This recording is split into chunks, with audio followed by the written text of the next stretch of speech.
तो मैं उनसे भी क्षमा याचना करता हुआ यही निवेदन करता हूं कि उदयपुर के विकास के लिए काम करो। आपको जिसने कहा वो गुमराह करने के लिए कहा। जो आरोप लगाने वाले महानुभाव है वो भी उस समिति के सदस्य हैं। मैं बहुत डंके की चोट में कह रहा हूं, मेरे पास डॉक्यूमेंट्स है और कुछ गलतियां और कुछ कमियां हमारी भी रही, उस कमियों को पूरा करेंगे। और मैंने मना किया कि भाई साहब ये सब चीजें राजनीति के अंदर नुकसान देती है, कि चुनाव के पहले तक उदयपुर की जितनी भी नगर निगम क्षेत्र की सड़कें हैं वो निश्चित रूप से बहुत अच्छी हो जाएगी। किसको बदनाम करना तो ये अच्छी बात नहीं है। ये हमने टैक्स नहीं लगाया, ये आरोप पूर्णतः गलत है। मुझे इस बारे में कुछ कहना नहीं है। खामियाजा उदयपुर की जनता को भुगतना ना पड़े। कोई समिति अध्यक्ष अगर मान लो दुर्भावनावश कोई गलत काम करता है तो उसकी इच्छा। नमस्कार, मैं हूं मनु राव और आप देख रहे हैं उदयपुर न्यूज। आज हम बात कर रहे हैं उदयपुर नगर निगम की। जी हां, भारतीय जनता पार्टी का छठा बोर्ड है और इसके भी 3 वर्ष पूर्ण हो चुके हैं। सवाल तो हमारे मेयर की चेयर से थे, लेकिन मेयर साहब जो हैं वो थोड़ा सा कम मीडिया के सामने आते हैं, इसलिए डिप्टी मेयर साहब को हमने निवेदन किया और वो हमारे बीच में हैं। उनसे जानेंगे कि किस तरह से ये 3 साल रहे और 6 बोर्डों में 5 बार तो आप खुद उसमें रहे हैं भारतीय जनता पार्टी के बोर्ड में। तो सबसे पहले पारसजीत सिंह भी आपका बहुत बहुत स्वागत है। ये क्या राज है कि 6 बोर्ड और वो भी भाजपा के, क्या राज है ऐसा? उदयपुर की जनता के दिलों में राज करती है भारतीय जनता पार्टी। हम प्रत्येक व्यक्ति का काम करने का प्रयास करते हैं, उसके सुख दुख में पार्टिसिपेशन करते हैं और उसका परिणाम है। और हमारे नेता गुलाब चंद जी साहब कटारिया के मार्गदर्शन की वजह से इस उदयपुर का विकास करने में कोई कोताही नहीं रखते हैं, उसका परिणाम है छठा बोर्ड भी भारतीय जनता पार्टी का बना है। और गर्व के साथ आपके चैनल के माध्यम से कह सकता हूँ कि 7वां बोर्ड भी और अधिक पार्षदों के साथ में बनेगा। जी, शुरुआती बात करें छठे बोर्ड की तो कोविड महामारी जैसी वो जो प्रकोप जो आया था उस समय अगर देखें तो 70 वार्डों में जो स्थितियां थी काफ़ी ख़राब थी। अस्पतालों में जो हैं मरीज़ इतने ज़्यादा थे और शमशानों में चिताएं बहुत सारी थी। तो उस समय देखा है, मैंने भी देखा और पूरे उदयपुर शहर ने भी देखा है कि आपने सबसे पहले पीपीई किट पहन के तक भी आप लकड़ियों तक गए। तो क्या कहना चाहेंगे उस बारे में? वो बहुत ही खराब समय था, पूरे देश के अंदर नहीं पूरे विश्व के अंदर कोविड की महामारी के कारण उदयपुर के लोगों का विशेष रूप से जीना बहुत दुर्लभ हो रहा था। और उस कठिन परिस्थिति के अंदर नगर निगम की बहुत जिम्मेदारी होती है।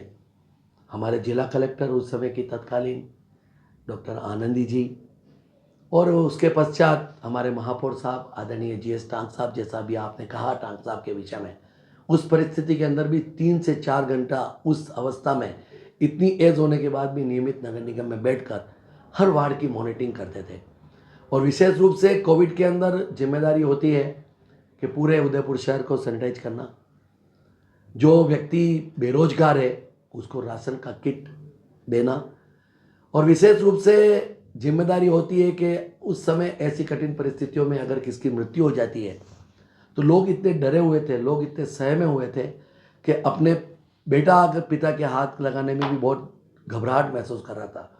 उस परिस्थिति के अंदर नगर निगम की स्वास्थ्य शाखा और नगर निगम के पूरे परिवार ने उदयपुर की जनता का बखूबी काम करने का साहस दिखाया।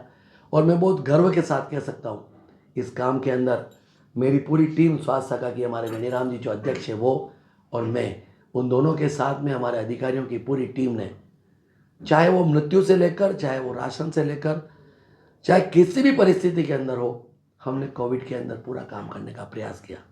हमने ये नहीं देखा कि हॉस्पिटल के अंदर अगर मान लो वहाँ के कर्मचारी मैदान छोड़कर चले गए थे, डॉक्टर्स ने हमें कहा, हमारे अधिकारी जो उस समय अंकित सिंह जी थे आईएएस आयुक्त, उन्होंने कहा कि पारस जी हमको हॉस्पिटल के बेडों की सफाई करवानी पड़ेगी। मैंने कहा साहब बात ये है कि हॉस्पिटल में भी ठेका है। उसके पश्चात भी हमने हमारे कर्मचारियों को समझाया, हॉस्पिटल में बेड की सफाई करवाई, हॉस्पिटल की सफाई करवाई। चित्रकूट नगर के अंदर जो ईएसआई हॉस्पिटल बना उसके बाहर मैं स्वयं खुद जाकर अंदर बाहर की सारी सफाई कराने का जिम्मा हमने उठाया। और इसमें कोई शक नहीं है, हमारा भी परिवार है, लेकिन हम उदयपुर को परिवार मानते हैं और उस निमित्त हमारी जिम्मेदारी का हमने वहन किया। 3 साल छठे बोर्ड के क्या कहेंगे, कितना अगर अंक दें निगम को तो क्या दिया जा सकता है 10 में से? अंक की बात नहीं है, हम अंक की बात करें मेरी दृष्टि के अंदर तो मेरा ऐसा सोचना है कि इस बोर्ड के अंदर नहीं, पिछले 5 बोर्डों में हमने बहुत काम करने का प्रयास किया, लेकिन ये बोर्ड हमारे लिए एक चैलेंज का विषय था, क्योंकि स्मार्ट सिटी के काम बाधित हो गए थे कोविड की वजह से। पूरे 17 वार्डों के अंदर रोडें खुदी हुई थी।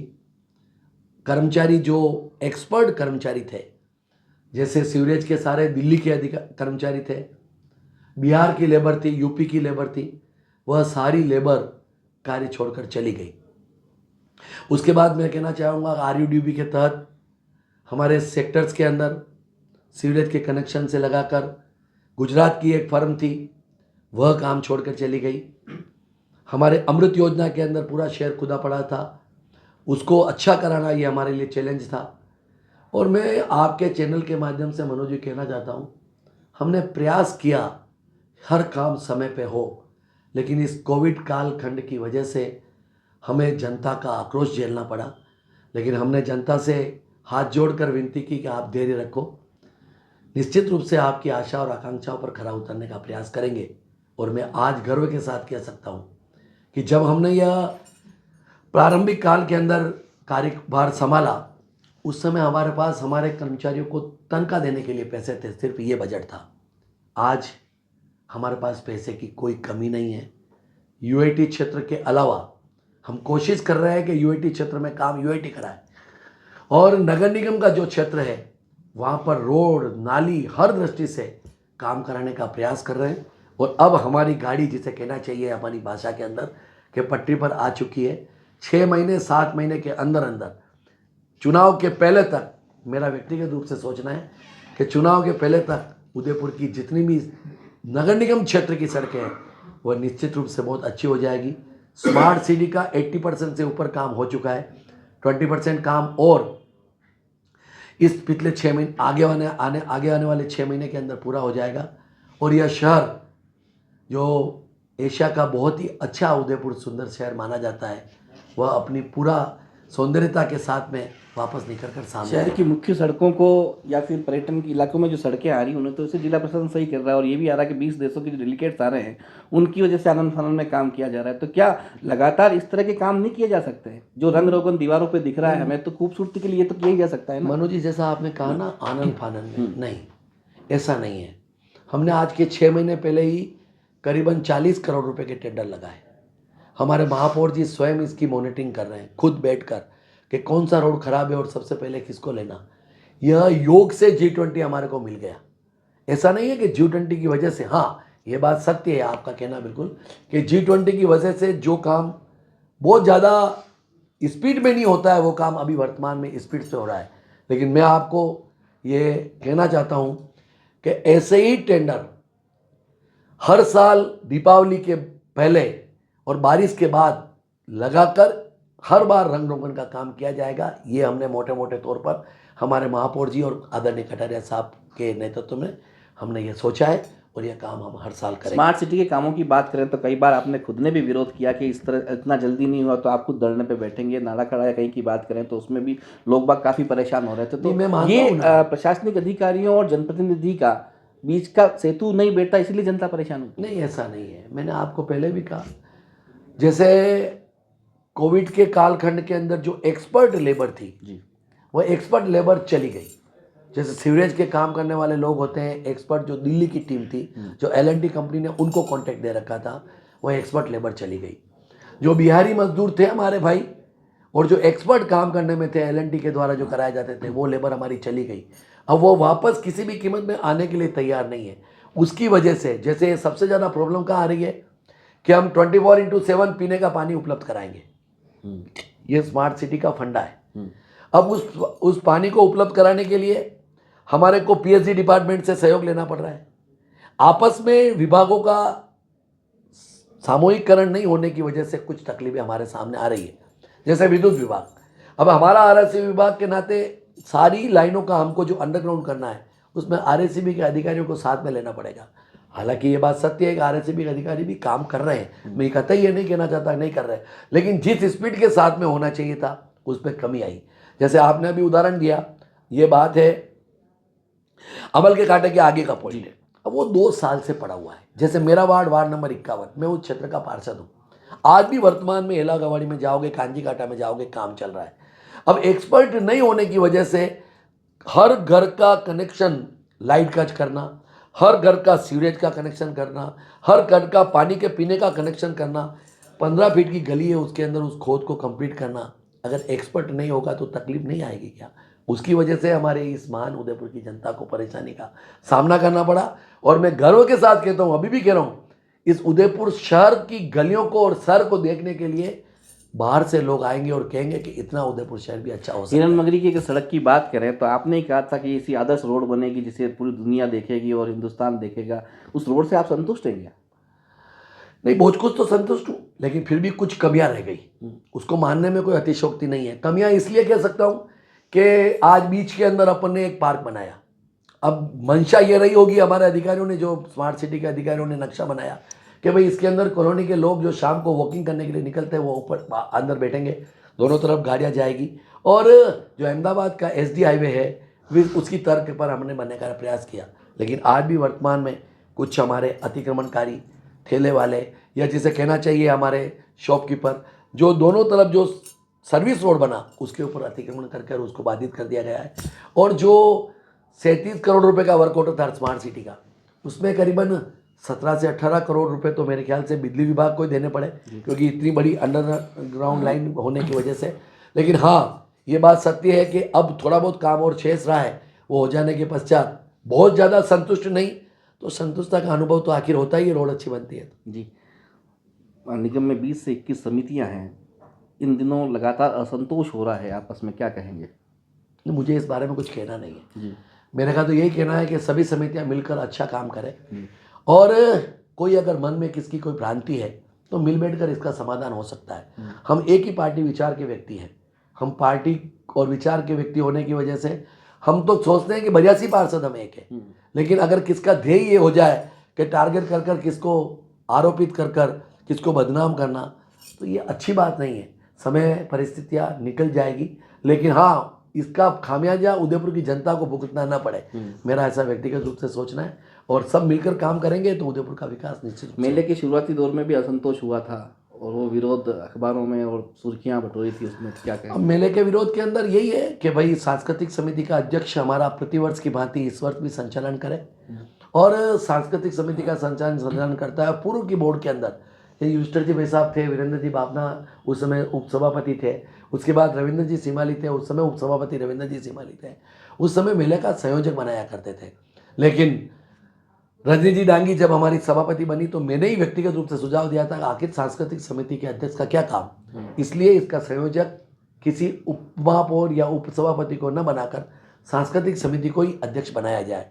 उस समय से सांस्कृतिक समिति का अध्यक्ष महिला संयोजक के नाते काम कर रहा है, लेकिन इस बोर्ड के अंदर हमारे कुछ भाइयों ने कहा कि भाई सांस्कृतिक समिति के अध्यक्ष संचालन और जैसा कहना चाहिए कि महापौर इसमें स्वागत भाषण करता है और उसके पश्चात सांस्कृतिक समिति का अध्यक्ष संचालन करता है। इस बार हमारे कुछ भाइयों ने कहा नहीं, सीनियर पार्षद कुछ स्वागत भाषण और वो करेंगे। मैंने सहज रूप से उसको मान लिया। अब इसका विरोध का कोई कारण नहीं है, लेकिन कुछ लोगों के मन में अगर मेरे प्रति कोई दुर्भावना है तो उसका मेरे पास कोई रास्ता भी नहीं है, इलाज भी नहीं।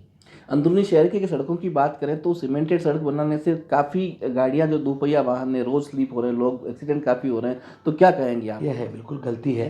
कुछ जगह जहाँ पर जब सीमेंटेड रोड बनाते हैं तो उसके ऊपर क्या है कि वो जो जार से अपन को खुरोदना पड़ता है।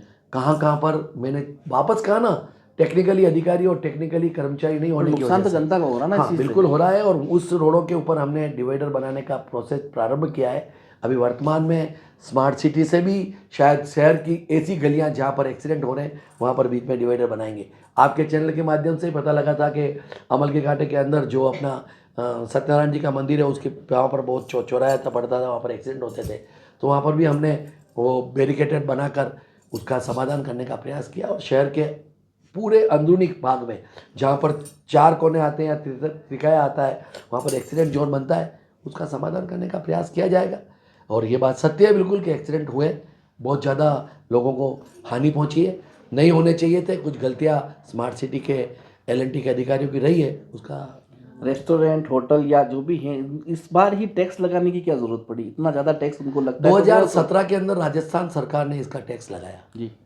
ये हमने टैक्स नहीं लगाया, ये आरोप पूर्णतः गलत है। सरकार ने स्पष्ट रूप से कहा कि 5 स्टार होटल का ये रहेगा, 3 स्टार होटल का ये रहेगा, खोमचे वालों का ये रहेगा, रेस्टोरेंट वालों का ये रहेगा। हर शुल्क निर्धारित करके राजस्थान सरकार ने हमें नगर निगम को भेजा। लेकिन हमारे गरीब व्यापारी, क्योंकि कोविड के अंदर पहले से व्यापारी बहुत परेशान था, तो हमने वह राशि जो लेनी चाहिए थी उससे आधी से भी कम राशि या आधी राशि हमने प्रारंभ की। आखिर शहर स्मार्ट सिटी का दर्जा प्राप्त है तो शहर अच्छा होना चाहिए, ये हर व्यक्ति चाहता है। अब वो रेस्टोरेंट वाला दिन भर धंधा बिजनेस करे और रात को कचरा इकट्ठा कर कर ऐसे पॉइंट पर डाल दे कि जहाँ पर रात भर गंदगी फैले, तो ये तो आखिर कैसे होगा। तो इस पर हमने शुल्क लगाने का प्रयास किया, और वो भी रीजनेबल शुल्क। मैं बहुत डंके की चोट में कह रहा हूँ, मेरे पास डॉक्यूमेंट्स है, मैं मेरे मुंह से नहीं कह रहा हूँ, डॉक्यूमेंट्स है मेरे पास कि भाई राजस्थान सरकार ने कहा कि होटल से 5,000 रुपये शुल्क लेना, तो हमने प्रयास किया कि नहीं 5,000 नहीं, हम 3,000 रुपये लेवे, 2,000 रुपये लेवे। और होटल का जो वेस्ट निकलता है, कचरा निकलता है, वह वहाँ से लाइसेंस फीस के साथ साथ अलग से कचरा की गाड़ी वहाँ पर जावे और वह वेस्ट उसमें डाले और वह वेस्ट अपने गंतव्य स्थान। उद्यान समिति की बात करें तो पहली ऐसी समिति होगी जहाँ हर सदस्य को अपने अपने गार्डन दे रखें कि आप ये गार्डन संभालेंगे, ये क्या तरीका है? ये मनु जी, आपको जिसने कहा वो गुमराह करने के लिए कहा। जैसे मैं हेल्थ कमेटी का चेयरमैन हूँ, मैंने मेरी पहली बैठक के अंदर ये तय किया कि इन 3 वार्डों को अंदर ये व्यक्ति देखेगा। आज हमारे उस वार्ड के, उस समिति के अंदर कांग्रेस के पार्षद भी है, जैसे आज हितांशी जी पार्षद है हमारी, देवेंद्र साहू हमारी पार्षद है, रमेश जैन उस समिति का सदस्य है, उसमें हमारी सयानाज अयूब पार्षद है कांग्रेस की। हमने उस समिति के अंदर ये किया क्या कि 3 वार्ड एक पार्षद देखे। जैसे हमारी विधि समिति है, तो विधि समिति ने यह तय किया कि 2 विभाग एक पार्षद देखे। यह जिसने आपको कहा है पूर्णतः गलत समाचार है। हर बार हर पार्षद को कायदा पत्र देके, तो ये तो पहली बार ही हुआ है ना? नहीं, बिल्कुल पहले आप तो रहे हो। पहली बार नहीं हुआ है। हमने पिछले बोर्ड की बैठकों के अंदर भी, जो मैं समिति का अध्यक्ष था, स्वास्थ्य समिति का अध्यक्ष था, तो पिछली बार भी हमने डिपार्टमेंट बांटे। मैं निर्माण समिति का अध्यक्ष था, तो मैंने ये हमारे समिति के सदस्यों को दायित्व दिया कि ये वार्ड को, इसको आपको देखना है, यह रोड कंप्लीट हुआ कि इसकी मॉनिटरिंग आज करके आओगे। अभी भी वर्तमान के अंदर निर्माण शाखा के द्वारा हमारे ताराचंद जी, जो हमारे निर्माण समिति के अध्यक्ष है, वह जिसमें हमारे जो आरोप लगाने वाले महानुभाव है वो भी उस समिति के सदस्य हैं, उनको भी जिम्मेदारी दी जाती है कि आप जाओ और उस रोड को देख के आओ कि वह रोड सही बना कि नहीं बना। यह एक दायित्व का वर्गीकरण है भाई, इसको छांटना पड़ेगा काम को, और उसके निमित्त पिछले कई सालों से, ये इस बार के अंदर नहीं हुआ है भाई। गुलाबाग कौन देखेगा? उद्यान समिति का एक गुलाबाग का ये समिति के अंदर निर्णय हुआ, कोई इंडिविजुअल आदेश नहीं किया गया कि भाई गुलाबाग में एक समिति का अध्यक्ष, आखिर 156 पार्क है तो वो तो एक समिति का अध्यक्ष नहीं दे सकता है। तो इस निमित्त ये व्यवस्था होती है। हाँ, वो व्यक्ति अगर देखने के लिए नहीं जाए और वो नहीं करेगा तो फिर समिति अध्यक्ष तो काम करता ही है, अधिकारी तो काम करता है। 5वें बोर्ड में जब जीत हुई थी तो सभी लोग मान रहे थे कि पारस सिंघवी महापौर बनेंगे, लेकिन संयोग से नहीं हो पाया। इस बार आप उप महापौर है, बनते ही पारस सिंघवी का विजन क्या था कि उदयपुर को किस तरह से देखें? नहीं, मैंने कहा ना आपको, मेरा विजन तो अभी भी यही है, उपमहापौर होने के नाते, और जब मैं 3 बार पहले भी पार्षद रहा हूँ, मेरा शहर बहुत अच्छी तरह से बने। और इस बार योग से, मैंने कहा योग से G20 के लोगों का आगमन हो रहा है, और इस बार मेरा उदयपुर चमक रहा है जी, ये मुझे बहुत खुशी है। गुलाब जी भाई साहब का उदयपुर चमक रहा है, महापौर जी का उदयपुर चमक रहा है, प्रत्येक उदयपुर के नागरिक का उदयपुर चमक रहा है, ये हमारे लिए खुशी है। लेकिन इसको निरंतरता में लेकर ये रेगुलर वे में ये काम चले और उदयपुर शहर इसी तरह से टूरिस्टों के आकर्षण का केंद्र बने, ये हमारी तो क्या कारण रहता है कि सर्वेक्षण में हमेशा हम गिर जाते हैं? ये तो चीज है ही है ना, सफाई की बात भी सर्वेक्षण का कारण है जी। मैं जब स्वास्थ्य समिति का अध्यक्ष था तो उस समय हमारा स्थान 54वां आया। उस समय 54वें स्थान की वजह का कारण क्या था उस समय हमारी रोडें उदयपुर की खुदी हुई नहीं थी। उसके पश्चात स्मार्ट सिटी में चयन हो गया, पूरे 17 वार्डों के अंदर खुदाई प्रारंभ हो गई। उसके पश्चात अमृत योजना के अंदर पूरा शहर खुदने लगा, फिर आरयूडीबी के द्वारा उदयपुर खोदने लगा। और उस खुदने की वजह से जो इस बार जो केंद्र की योजना के तहत जो सर्वे की टीम आई, उसमें एक पॉइंट था पब्लिक फीड लेना। पब्लिक फीड जब लेता है व्यक्ति, तो पब्लिक को क्या लगता है, डस्ट उड़ रही है, शहर की सड़कें खराब है, तो भाई नहीं भाई साहब अच्छा नहीं है। उसमें हमारे को बहुत मार्क नंबर कम मिले। प्लस एक जो हमारा रेटिंग गिरने का कारण रहा, जो हमने ऑब्जेक्शन भी लिखकर डीएलबी को भेजा है और सरकार को भी भेजा है, कि आज ही यहाँ से जो वेस्ट जाता है वलीचा के अंदर, वहाँ पर आज खाद बनाने के लिए मशीनें लगी हुई है, स्मार्ट सिटी के द्वारा लगाई गई है। आज जो मशीनें बनी हुई है, वो जो इक्विपमेंट लगे हुए हैं, उससे जो नंबर मिलना चाहिए था, राजस्थान नहीं हिंदुस्तान के अंदर भाई साहब 3-4 शहर ही ऐसे हैं कि जहाँ पर ऐसी मशीनें लगी हुई है। उसके उपरांत भी उसमें हमारे को 0 नंबर मिला। अगर मान लो हमारे को 250 से 300 नंबर अगर मिल जाते 1000 में से, तो मेरा ऐसा सोचना है कि 50 रैंक से अंदर हमारी रेटिंग आ जाती। लेकिन किस कारण से हुआ, ये मेरे को भी संशय है। और इसलिए मैंने बीच में एक पत्र आदरणीय कटारिया साहब, आदरणीय डीएलपी के डायरेक्टर साहब, मुख्यमंत्री जी और केंद्र सरकार के अधिकारी को भेजा है। अब उस पर क्या कार्रवाई होती है वो एक अलग बाहर विषय के बड़े बड़े शहरों को देखें तो वहाँ बच्चों के लिए गेम जोन वगैरह होते हैं, स्पोर्ट्स की बहुत सारी चीज़ें होती हैं। अपने शहर को देखें तो सिर्फ ओपन जिम को छोड़ दिया जाए, उपनगरीय क्षेत्र में एक भी ऐसा मैदान नहीं है। गांधी ग्राउंड इस तरह से डेवलप नहीं है कि बच्चे आ सके, या इस तरह से कुछ तो बच्चों और युवाओं के लिए होना चाहिए ना। नहीं, ये बात बिल्कुल सत्य है। और बहुत सालों से जी 2-3 बोर्ड से कह सकता हूँ मैं कि उपनगरीय क्षेत्र के अंदर हमने प्रयास किया कोई जगह हमारे को मिले, लेकिन हिरणमंगरी बेल्ट के अंदर हमारे पास कोई जगह नहीं थी। आपको जानकारी हो तो पिछले बोर्ड के अंदर जो हमारा सेक्टर 4 का शमशान है, उसके सामने हमारी एक ज़मीन पड़ी हुई थी। वह बंजर अवस्था में थी, सरकारी ज़मीन थी। उसको हमने डेवलप करने का प्रयास किया, लेकिन वह जगह वो छोटी है और वहाँ पर हमने बाउंड्री बनाई। बाउंड्री बनने के पश्चात 2 कोर्ट अभी भी वर्तमान में, एक बैडमिंटन का कोर्ट और एक शायद वॉलीबॉल का है या फुटबॉल का है, मुझे जानकारी नहीं है, शायद है। 2 कोर्ट हमने उसके बनाने का प्रयास किया। और हमारी योजना थी, मेरी व्यक्तिगत रूप से सोचना था कि ये क्षेत्र इस क्षेत्र के बच्चों का, लेकिन वह शमशान के सामने की होने की वजह से वहाँ पर लोग आने में थोड़ा हिचकिचाहट करते हैं, डरते हैं, घबराते हैं। इसलिए वो जो स्थान डेवलप होना चाहिए था वो नहीं हो सका। और तो हिरणमंगरी के अंदर मेरे ख्याल से कोई ऐसी 1-2 बीघा ज़मीन है नहीं जिसको हम डेवलप करें। हमारा प्यारा गुलाबाग है और नहीं, इसके अंदर भी झूले, रिपस पट्टियाँ वो वगैरह वो सारी क्षतिग्रस्त हो गई हैं, तो उससे तो उसको तो ठीक कराना चाहिए, समय समय पे इस तरह से होना चाहिए। नहीं, आप चैनल के माध्यम से पता लगाओ, ऐसी कोई भी रिपस पट्टियाँ और कोई ख़राब नहीं है। समय समय पर हमारी रिपेयरिंग होती है, समय समय पर हमारा अभी भी वर्तमान के अंदर गुलाबाग के अंदर पूरी तरह से पेड़ों पर मानिकलाल वर्मा पार्क देखें तो वहाँ भी स्थितियाँ ऐसी ही है, तो ये वो बात तो सत्य है ना उसमें। मानिकलाल वर्मा पार्क जो हमारा डेवलपमेंट करना चाहिए था वो नहीं होने की वजह का कारण बताऊं मैं आपको। वह कुछ ठेकेदारों के द्वारा हमने जो ठेका दे रखा है, ठेकेदारों की नेग्लिजेंसी की वजह से वह पार्क डेवलप नहीं हो सका।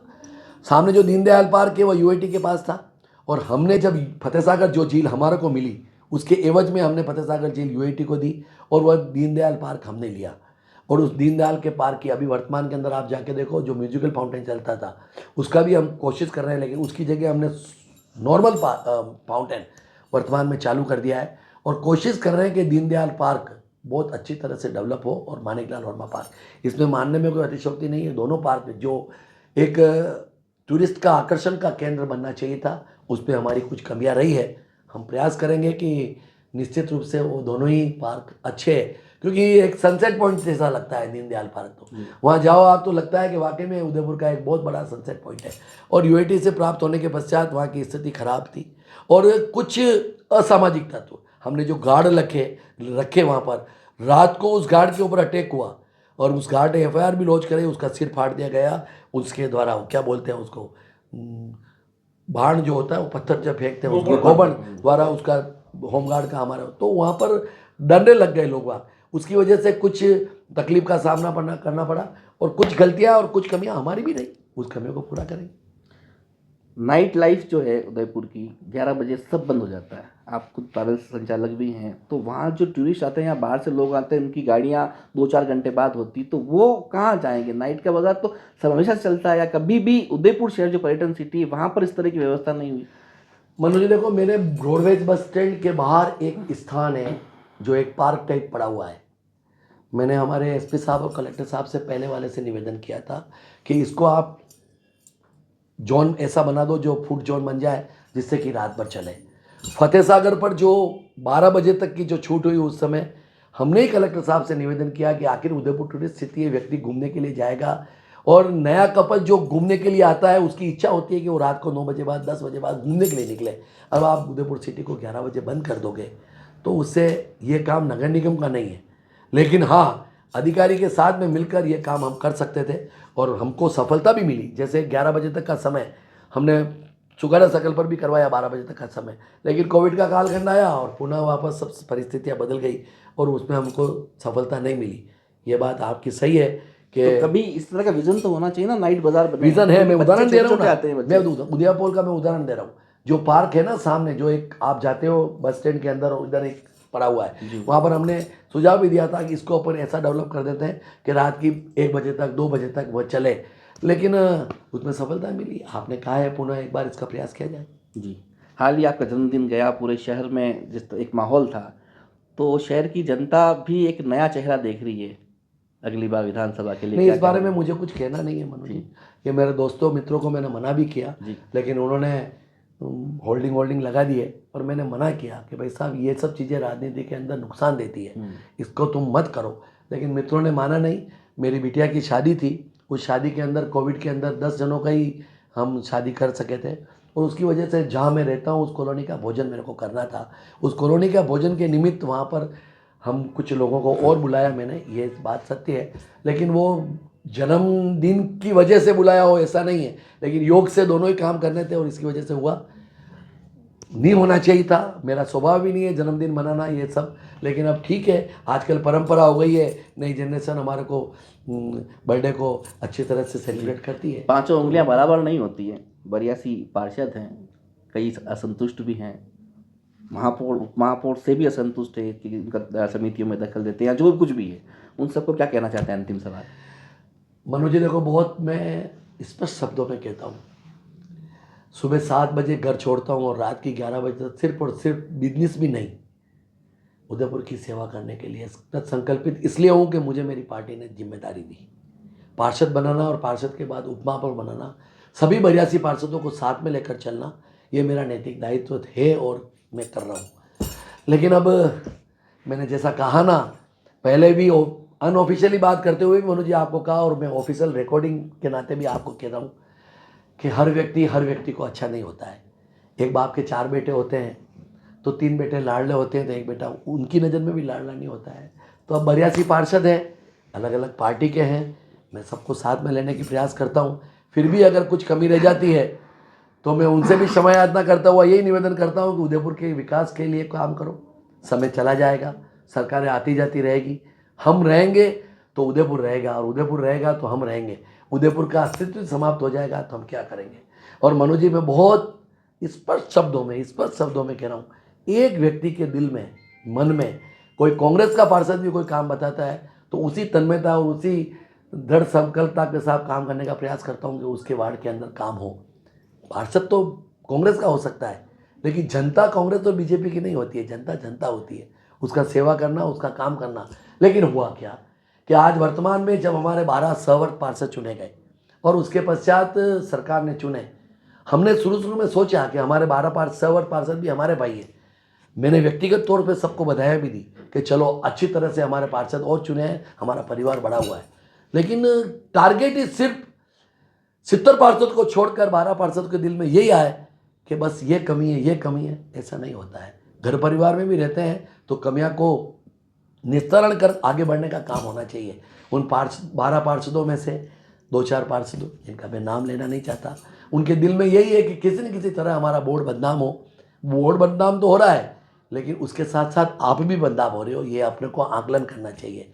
और मैं उदयपुर की जनता से निवेदन करना चाहता हूँ कि समय परिस्थितियाँ बदल रही है, और मैंने आज के 3 दिन पहले मेरे स्टेटस पर लगाया, वो आपके चैनल के माध्यम से कहता हूँ, मेरा उदयपुर चमक रहा है, कुछ लोगों को खटक रहा है।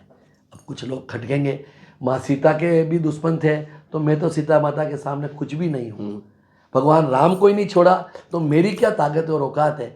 मेरे नेता कटरिया साहब को ही लोग नहीं छोड़ते हैं, जो जीवन भर ईमानदारी के साथ में जिसने सेवा और काम करने का प्रयास किया, और ऐसा महापौर इस उदयपुर को मिल ही नहीं सकता है। मैं बहुत गर्व के साथ कह रहा हूँ, जो 5 रुपये का काम 3 रुपये में कराने का प्रयास करता है। उसके पश्चात भी लोग विरोध करते हैं तो वो उनकी इच्छा। मैं तो ये कहता हूँ कि हम सबको साथ में लेकर चले, ये हमारा प्रयास है। चाहे वो मेरी पार्टी का हो, चाहे वो मेरी पार्टी का नहीं हो, हम सब मिलकर इस उदयपुर को विकास की ओर अग्रसर करें, क्योंकि हमारा उदयपुर हमारे बाप दादाओं ने मनु जी बहुत प्यारा और लाडला और सुंदर दिया है।